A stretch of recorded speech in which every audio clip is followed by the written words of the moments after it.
Buenas tardes, Día Político por TSI. Saludos a mis invitados. Aquí en el estudio me acompaña el exdiputado de Unificación Democrática al Congreso Nacional, Lenín Rodas. ¿Cómo está, Lenín? ¿Qué tal? Mucho gusto. Gracias por la invitación. Gracias, Lenín. Y también está en San Pedro Sula, Villazón, don Enrique Illescas. ¿Cómo está usted? Mucho gusto. Muy buenos días, mi distinguido amigo don Ramón Matute. De igual manera, a mi excompañero de la Cámara Legislativa del Congreso Nacional, el amigo Lenín Rodas. Un placer y muchas bendiciones. Un abrazo a la distancia. A propósito, dijo el ministro de Seguridad que las empresas de seguridad en el país estaban controladas por el crimen organizado. Usted es el presidente, ¿verdad?, de la Asociación de Empresas de Seguridad. ¿Cómo tomó usted estas declaraciones? Bueno, particularmente quiero aclarar, tal cual en su momento él lo expuso, yo he estado tocando este tema en diferentes medios de comunicación tan relevantes e importantes como el suyo, con periodistas de altura como usted, y quiero recalcar como ex vicepresidente del Congreso Nacional, ex vicepresidente de la Comisión de Seguridad y Prevención Ciudadana, al igual como presidente nacional de la Asociación Nacional de Seguridad de Empresas de Seguridad Privada en Honduras, ANSEP, y como empresario de seguridad, quiero recalcar que simple y sencillamente a lo que se refirió el ministro es que hay un sinnúmero de grupos ilegales armados que se hacen llamar empresas de seguridad privada, los cuales no son empresas de seguridad privada, son grupos armados ilegales que se hacen llamar empresas de seguridad privada, que no cuentan con la certificación de la Secretaría de Seguridad, que son aproximadamente entre 800 a 900 grupos armados ilegales, que tienen entre 30, 40, 50 y hasta 100 hombres armados, y hasta un monto de 45,000 a 50,000 armas ilegales en el mercado. En la ANSEP habemos empresas netamente certificadas y avaladas a través de la Secretaría de Seguridad, y en Honduras habemos entre empresas legales, entre empresas con fines y sin fines de lucro y estatales, 700. Así que la diferencia es muy grande entre lo que es tener una empresa de seguridad privada legal, certificada, que cumpla con todo Enrique, el marco establecido de la ley, a ser un grupo ilegal armado. ¿Cuántas empresas ilegales hay de seguridad? Entre 800 a 900, Ramón. ¿Y quién las maneja? Pero tengamos en cuenta, ¿Quién las maneja? Tengamos en cuenta que son grupos de 30, 20, 50, 40 hombres, ¿verdad? ¿Quién las maneja estas empresas, Enrique? 40,000 personas. ¿Quién las maneja? ¿Quién las controla? Bueno, eso lo maneja el crimen organizado. Ah, bueno. Recordemos que las armas que utilizan, por lo general, son armas que son robadas a las empresas de seguridad legales. Yo les podría decir cuántas denuncias tengo en el Ministerio Público y en la Secretaría de Seguridad de armas que me han robado. Y obviamente no solo a mí, sino que al grupo que compone la asociación de ANSEP, y de igual manera al resto de las empresas de seguridad privada en general, como a la ciudadanía en general. Bueno, ahora le hago una consulta. ¿Usted ya las tiene identificadas por nombre estas empresas? Bueno, particularmente recordemos, Ramón, que yo puedo velar por las empresas que son pertenecientes a la asociación ANSEP. De allí en adelante yo no puedo meter la mano al fuego por ninguna empresa, y menos por ningún grupo armado, porque ellos son ilegales. Y aparte de ello, ahí estamos hablando que se cometen actos ilícitos, y de igual manera las personas que trabajan en estos grupos ilegales son personas que por lo general tienen serios problemas de acciones ilícitas que han cometido en el caminar de su vida.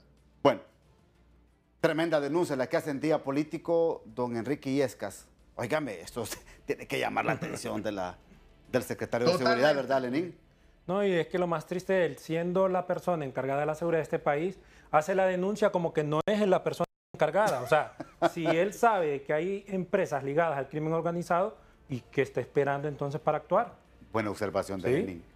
Buena observación. Él es el que tiene que ver por la seguridad del señor Gustavo Sánchez. Se vive quejando de la inseguridad del país y él es encargado de la seguridad. O sea, es contradictorio que una persona de tan alto nivel venga y ponga un tipo de denuncia.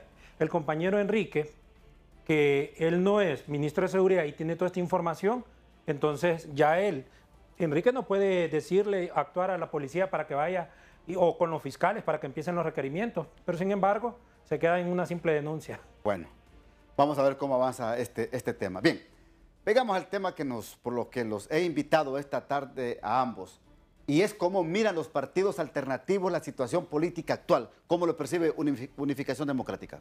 Bueno, la verdad que aquí es una historia que ya está contada. Yo creo que el pueblo hondureño se dio cuenta cuál iba a ser el accionar del Congreso Nacional.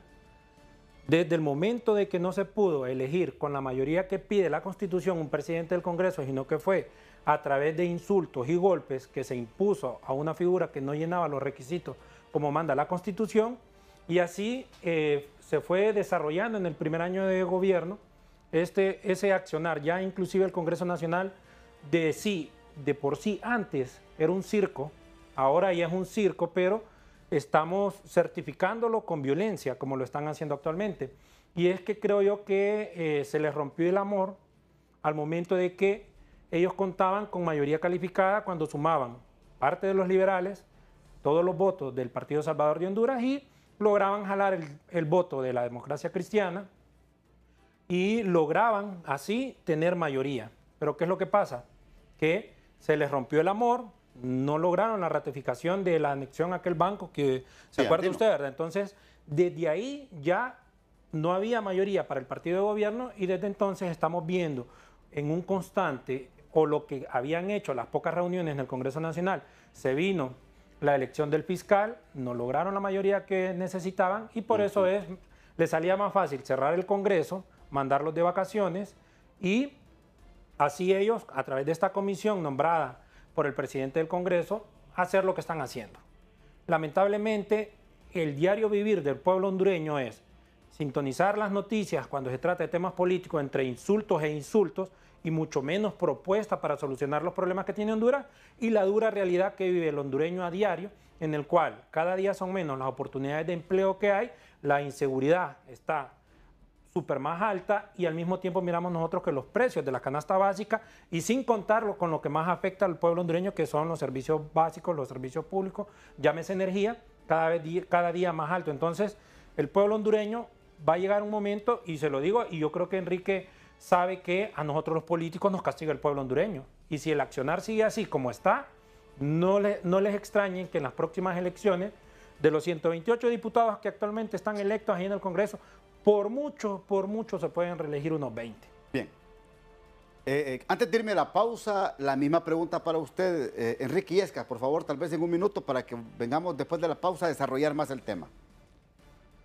Bueno, como presidente, fundador y coordinador general del partido Todos Somos Honduras, sí, vale la pena recalcar que de una u otra manera hoy la perspectiva y la objetividad con que veo el tema político es sumamente diferente, porque recordamos que no es lo mismo ser parte de un partido a ser el presidente y la cabeza general de un partido. Simple y sencillamente yo he socializado y he tocado este tema con todos los miembros de los diferentes partidos políticos en Honduras. He hablado, he dialogado y he socializado, como también con la empresa privada. Obviamente que aquí estamos en San Pedro Sula, que es el 75% del desarrollo de la economía del país. Vale la pena recalcarlo y hacer rema, Ramón, que simple y sencillamente, con todo lo que se ha venido dando dentro del Congreso Nacional de la República, donde se ha violentado lo que es el tema de la acción legal dentro del marco de la ley en el Poder Legislativo, como también el tema de la inestabilidad del tema jurídico que se ha generado y que de una u otra manera afecta la economía nacional y afecta el tema de la inversión extranjera. Voy a la primera pausa, y ellos son exdiputados. Y quiero que me digan después de la pausa si todo lo que está pasando en el Congreso, con la comisión permanente instalada, con una oposición que llama sesiones extraordinarias, está en base a ley. Ellos me lo van a contestar, ya regresamos. La instalación de esta comisión permanente, cuando dice la ley que debe de hacerse 3 días después que terminan las sesiones ordinarias en el Congreso Nacional, que constitucionalmente el Lenin es el 31 de octubre, comienzan el 24 de enero y terminan el 31 de octubre, y el llamado también y la instalación de sesiones de la oposición, todo esto, ¿cómo lo interpretan ustedes que ya fueron parlamentarios? Bueno, primero recordémosle al pueblo hondureño de que ya había sucedido esto. Y les recuerdo que una vez el actual presidente del Congreso convocó a una reunión por Zoom, no logró la mayoría como lo ha logrado ahorita la oposición, ¿verdad? Pero igual se desarrolló la reunión, la certificaron y la fueron a presentar a gobernación, pero no le sirvió de nada. Lo mismo está pasando actualmente con esta reunión o este grupo que se ha constituido como bloque de oposición, el cual no va a terminar en nada. Pero sí también hablemos de las ilegalidades por parte del oficialismo. Primero, como dice la ley, tenían que haber sido 3 días después de haber cerrado esta legislatura. ¿Y qué pasó él? Él lo hizo exactamente 24 horas antes. Entonces, de ahí empieza la ilegalidad. Aquí hay un elemento que me gustaría destacar, y es que la verdad que no sé, y le soy honesto, quiénes son los asesores legales que actualmente tiene la Junta Directiva o el presidente Redondo, porque sabiendo como abogado de que los términos muchas veces no se pueden correr, sí se pueden modificar, pero no se pueden correr, entonces, ¿cómo ellos se atreven a...? Porque Luis Redondo no es abogado, él no conoce de leyes. A veces, por eso inclusive miramos los exabruptos que a veces da él cuando tiene el micrófono. Pero si tiene todo un cuerpo legal y ellos conocen muy bien, no entiendo yo por qué a veces cometen ese tipo de irregularidades. El problema que se da es que quedamos el pueblo hondureño frente a un show, frente a un circo, y a veces eso se transmite a la población hondureña. Y cuando le digo que se transmite a la población hondureña es que estamos viendo que en vez de unir a la familia hondureña, cada día más miramos nosotros el odio que hay hacia otro hondureño. Fíjate que he visto hondureños más pesados y fuertes frente a otro hondureño que frente a un extranjero cuando están atropellando a algún compatriota nuestro. Entonces, eso se está traduciendo en el pueblo hondureño. La misma pregunta para usted, Enrique. Bueno, definitivamente dentro del marco de la ley, dentro de lo que es la ley orgánica establecida en el Congreso Nacional, se establece pues que son los 3 días tal cual ustedes mencionan. Definitivamente se ha cometido dolo. O sea, estamos hablando que se ha cometido dolo. Desafortunadamente mucha gente vive en el poder actual, pero no piensan que este poder es temporal. En la vida política de un parlamentario, en este caso, vamos a enfocarnos en el tema parlamentario, solo son 4 años. Mientras exista el acuerpamiento de ciertos personajes, los cuales obviamente están alrededor del actual diputado Luis Redondo, simple y sencillamente él va a tomar decisiones, creo que son exabruptas. Sin embargo, después de ello, siento que va a quedar solo y se está metiendo en un gran problema porque las acciones las está tomando a título personal, con nombre y apellido, firmando por ello. Y de una u otra manera, esto son acciones que definitivamente tienen dolo y van a tener sus consecuencias legales. Obviamente, como decía mi buen amigo Lenín Rodas, simple y sencillamente el tema de lo que está haciendo hoy por hoy la oposición, eso lo hizo anteriormente la oposición anterior. Y definitivamente, más que generar una reacción efectiva, más que todo era aislar y dar tiempo. Es un tiempo que al final del día, Ramón, pienso que es más un tiempo muerto. Se está perdiendo el tiempo. Hay una terrible mora legislativa. Hay un montón de acciones las cuales que se deben de trabajar por el pueblo hondureño. Hay un montón de leyes que se deben de aprobar y desaprobar en beneficio de la hondureñidad. Mas, sin embargo, hoy por hoy se ha puesto primordialmente el interés partidario y el interés particular de los políticos de turno en el Congreso Nacional de la República. Hablamos de los propietarios. Al final del día, estos son los que manejan los hilos directamente. Y como dijo una vez un político que yo conozco dentro del Congreso Nacional, yo hago negocios con diputados, no con partidos. Pero sin embargo, los partidos políticos hacen negocios con otros partidos políticos. Y diputados en su momento están haciendo también negocios. ¿Por qué? Porque simple y sencillamente el negocio de un diputado que es de profesión, no de pasión, es vender sus votos, vender su integridad, vender sus principios, vender sus propósitos y no velar realmente por los intereses del soberano como debe de ser. Ahora, yo les consulto también a ustedes. Ya evacuamos esto del tema de la comisión permanente. Les consulto a ustedes. ¿Ustedes creen que hay persecución política en el país en estos momentos? ¿O es que la justicia realmente ya está persiguiendo a unos que fueron señalados por corrupción y que de repente se están desengavetando en el Ministerio Público? Lenín. Bueno, se lo voy a contestar como abogado. Sí, realmente considero yo de que hay persecución política cuando uno mira los requerimientos presentados por el Ministerio Público en tiempo en el que hay este debate tan fuerte a nivel de las fuerzas políticas y utilizar el arma del Ministerio Público como en su momento lo utilizó el expresidente Juan Orlando Hernández para poder callar o tapar a los quienes se les oponían en su momento, actualmente lo están haciendo. Y mire, y es que no necesitamos acá venir a inventar el agua caliente. Recordemos quién es la persona que está frente a la UFERCO y recordemos la afinidad que tiene él. Es más, entiendo yo que la esposa está en un alto puesto dentro del gobierno, ¿verdad? Entonces, no se necesita inventar el agua caliente para darse cuenta de que es un instrumento que actualmente está utilizando el partido de gobierno, como en su momento lo utilizó el Partido Nacional cuando ellos estaban en el gobierno. Entonces, sí la hay. ¿Y por qué? Porque usted va a ver diferentes requerimientos que no tienen ni fundamento. No pasan desde la audiencia inicial porque no hay la suficiente carga probatoria o inclusive no hay ni vinculación con el tipo de delito que se le está imputando. Y desde ahí uno claramente se da cuenta que hay persecución política. Don Enrique Illescas. Mire, actualmente el Ministerio Público pues ya tiene elegidos a lo que es el fiscal general y fiscal general adjunto. Particularmente yo no creo que estos sean interinos.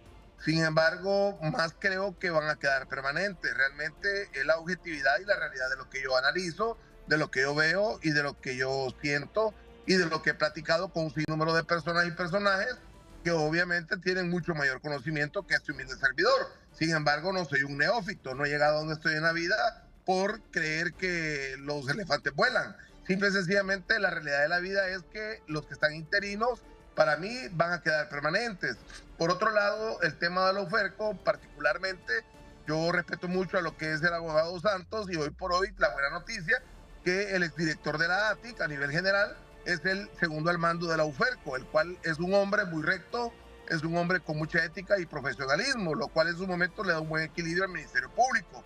Particularmente yo no tengo nada contra el fiscal general o el fiscal general adjunto, llámese interino, simple y sencillamente solo espero y esperamos la población hondureña en general que existe, prevalezca la ética, los principios, los valores, la moralidad, la responsabilidad jurídica, judicial y que de igual manera se ejecuten las acciones meritorias conforme al marco de la ley, respetando los debidos procesos y respetando los derechos humanos. Eso es todo lo que se pide al día de hoy y que las acciones sean meritorias conforme a las ejecuciones ilícitas que los corruptos y corruptores hayan ejecutado. Voy a la segunda pausa en Día Político y ya regreso aquí en TSI. Bueno, ¿ustedes realmente creen que el tripartidismo esté en esta conflictividad? Bueno, como dicen algunos sectores en el país, es una cortina de humo. Bueno, yo no le llamo tripartidismo, yo le llamo bipartidismo, porque al final las acciones es casi igual que ellos están haciendo. Lo que antes era malo, hoy es bueno y viceversa, ¿verdad? Entonces realmente considero yo de que juegan con la inteligencia del pueblo hondureño, creen que la gente se va a tragar los discursos políticos baratos que tradicionalmente están acostumbrados a darle al pueblo hondureño, cuando se dan cuenta de que el pueblo hondureño no les va a aguantar y tampoco le va a tolerar. Ese problema que hay, ¿y sabe por qué le digo, Ramón? Sí. Y Enrique me puede dar la razón. Sí o no, cuando nosotros estábamos en el Congreso Nacional y empezamos a debatir la ley electoral, ¿qué fue lo que pasó? En la comisión estaban representados todos los partidos políticos, pero habían artículos que a ellos no les convenía que nosotros, los partidos alternativos, los pudiéramos discutir. Entonces, ¿qué es lo que hacían? Saltaban ese artículo y seguíamos con otro. Esos artículos pendientes los fueron a discutir en la casa de yo no sé quién, porque no quiero dar nombres, las tres fuerzas políticas a ponerse de acuerdo. ¿Cómo qué artículos para que el pueblo hondureño lo sepa? Representación en mesa, deuda política, etcétera, etcétera. Entonces, ellos se pusieron de acuerdo para poder destronarnos o quitarnos fuerza dentro del electorado y entonces ahí se convirtieron en una sola fuerza. Entonces, en el manto de la oscuridad, ¿usted cree siempre se ponen de acuerdo? Siempre se ponen de acuerdo y se lo digo como ciudadano, pero también como exdiputado y como político, porque también pertenezco a Unificación Democrática y me doy cuenta de que ellos tienen grandes negociaciones, porque lo que pasa es que ahorita solo estamos viendo detallitos. Yo le voy a poner un ejemplo para que la gente sepa por qué se van a poner de acuerdo. Primero, para lo de la Corte Suprema de Justicia no era 8, 5, 3, 2, 4 los que no estaban viendo quiénes iban a estar dentro de los diferentes juzgados para saber qué tipo de jueces iban a tener. ¿Por qué? Vaya usted y presente una demanda o contéstele una demanda a un banco que es quienes les financia la campaña a ellos tres, a ver qué tipo de juez van a poner. Ese tipo de cosas es la que el pueblo hondureño se tiene que dar cuenta. ¿Por qué tanto misterio? ¿Por qué están hablando de mantos de puridad que se están dando estos señores con el tema del fiscal general? No se trata de simple y sencillamente, queremos un fiscal que luche contra la impunidad, sabiendo que adentro del Ministerio Público es toda una podredumbre completa lo que hay. Sabemos nosotros de que para que un requerimiento salga tiene que haber llevado el aval del jefe o del encargado de esa fiscalía. Pero cuando se trata de presentar requerimientos frente a las autoridades que están ejerciendo el cargo o a las que ejercieron, eso tiene que pasar no por el jefe, sino que pasa por las cabezas que hoy salen a nivel de los medios de comunicación gritándose, insultándose, pero se ponen de acuerdo. Enrique Illescas. Bueno, para mí, más que bipartidismo, existe el multipartidismo. Recordemos que simple y sencillamente, hoy por hoy, quien maneja parte del equilibrio de las acciones que se toman dentro del Congreso, cierto, y es un tema que es la verdad, es el Partido Liberal, obviamente, con sus 22 votos, determinan en su momento acciones sobre el tema de las votaciones. Sí. El Partido Libre se maneja en una sola línea y ahí el mando es vertical. Hoy, a través del liderazgo del diputado Rafael Sarmientos, el Partido Nacional maneja la misma línea vertical de liderazgo a través del diputado Tomás Zambrano, y el Partido Libre obviamente lo maneja el diputado Mario Segura, el cual para mí pues es un buen amigo también, como los anteriormente mencionados. Bueno, les agradezco mucho a ambos, el tiempo se nos ha ido aquí en el programa. Gracias, Enrique Illescas, allá en San Pedro Sula. Todo lo contrario, un gran abrazo, Ramón, un gran abrazo a Lenín y un gran abrazo a Saludos, Enrique. Gracias, Lenín. Gracias por la invitación. Hasta aquí el programa de hoy, que pasen todos una feliz noche.